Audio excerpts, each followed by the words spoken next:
It's Friday, and that means it's time for us to check in with 6 Sports Director Fred Heumann for his Of Human Interest segment. So what's piquing your interest today? Well, the backbone of the Michigan State football program. Oh, yeah. He's a coach, but I'm not talking about Mark D'Antonio in this case.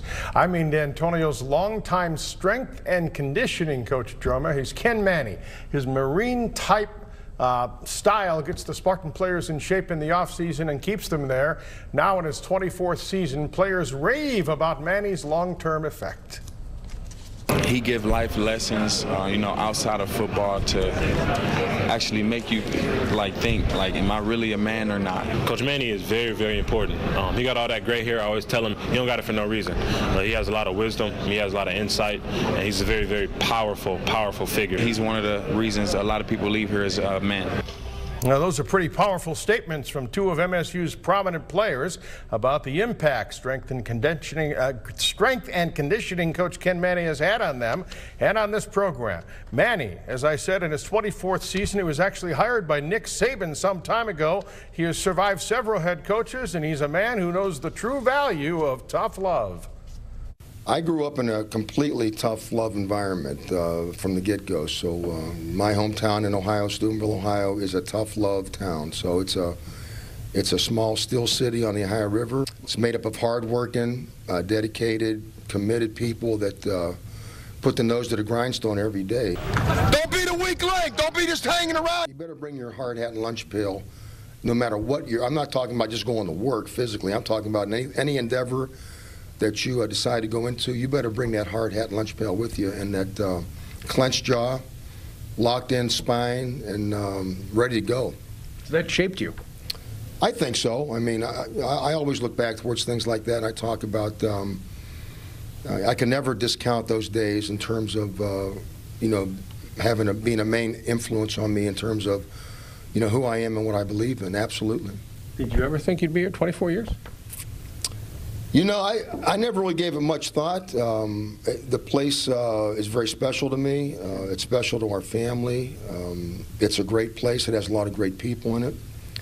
And, I feel very fortunate and blessed that I've been here that long. Here's a reason so many coaches keep rehiring him. Manny's hometown of Steubenville, Ohio is just a stone's throw from Mark D'Antonio's hometown of Zanesville, Ohio. Who would have thought they'd be so close at this stage of their lives they're practically neighbors? That's awesome. Good stuff.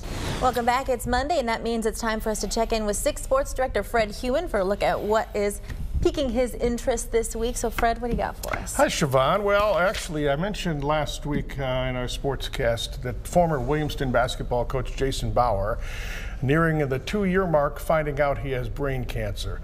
The news I shared last week was not good. He continues to fight, and as Jason Bauer told me back in March, what happens now is out of his control. Have you wondered why me? Oh, I think God puts us in special positions. There's only so much I can do as a person. I don't think about why me, so I try and go with that and keep praying. Friends and the entire basketball family at Williamston is asking for your prayers for Jason Bauer. The former coach got some really tough news last week about his recovery. An MRI did not turn out well. One tumor is in the frontal lobe of his brain, and doctors cannot operate. The only hope is more chemo and, of course, prayers. They are hoping and praying for a miracle. The cancer has spread, and among those praying hard for Jason is the man who took over for him, current Williamston coach Tom Lewis.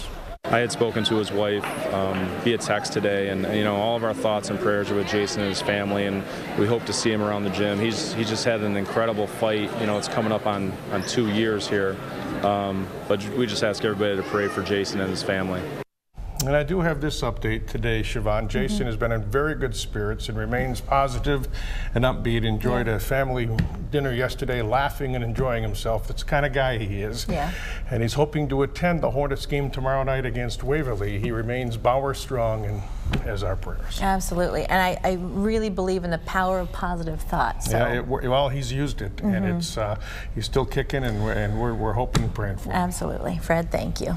It is Friday, time for us to check in with 6 Sports Director Fred Heumann for his Of Human Interest segment. What you got for us today, Fred? Well, you've heard of the Michigan State rivalry referred to as big brother versus little brother.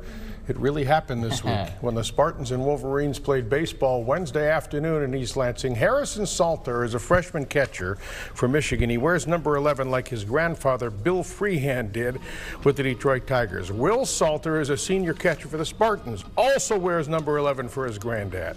The older brother Blaze played here before, and there's his dad, their dad John, watching from behind the plate, never stopping smiling. The boys had 5 hits combined on the day. Harrison had a huge day with a home run and that 2-run single.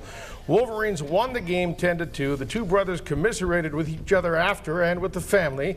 And Jay Sarkar was there and asked what this day was like. I've been here for so many years watching my oldest brother Blaze play here, so it's the first time playing here. It was just a really cool experience for me. It's very exciting. It's just something that you dream of in the backyard. We're playing wiffle ball when we're younger, and it's something that's cool. Just a little bit of talk here and there. Just giving him a hard time. He's giving me a hard time. So yeah, it's fun. Well, I remember the first game, like we played him back in Big Ten play. It was kind of different. It was kind of weird at first. I didn't really know what to do because I never really had been in that situation before. But today was a little more. We have full conversations during at bats, which is kind of weird. But we just talk about random stuff, which is kind of cool. But kind of get our minds off that we're actually playing a game, because I think it's kind of a little odd if you're such a competitor against your brother. But who knows, man? It's a lot of fun.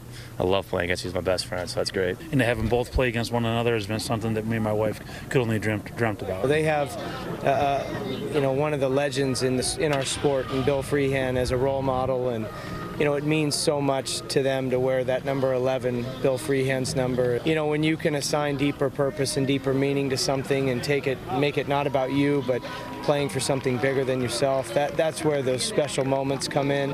Really happy for both kids, because that's a great family. As a parent, it's the best feeling in the world to see your kids have fun, have success, and enjoy where they're at in life. And to see those two guys compete against one another was something that we'll never forget. It was great. It's definitely easy for them. They got 2 kids playing in the same game, so it's a one-stop shop. With my grandpa playing at Michigan, with my older brother playing here, baseball is something that's really important to our family, and it's something that really brings us all together.